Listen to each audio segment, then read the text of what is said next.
მოწყალებისა კარი გამგვიღე კურთხეულო ღვთის მშობელო, რათა რომელნი ესე შენ გესავთ, არა დავეცნეთ, არამედ განვერნეთ წინააღმდგომთა მტერთაგან, რამე თუ შენ ხარ ცხოვრება ნათესავისა ქრისტიანეთასა.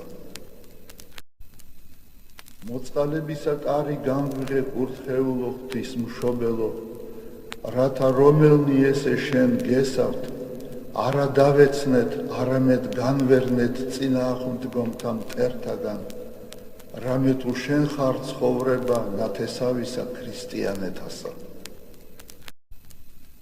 მოწყალებისა კარი გამგვიღე კურთხეულო ღვთის მშობელო, რათა რომელნი ესე შენ გესავთ, არა დავეცნეთ, არამედ განვერნეთ წინააღმდგომთა მტერთაგან, რამე თუ შენ ხარ ცხოვრება ნათესავისა ქრისტიანეთასა.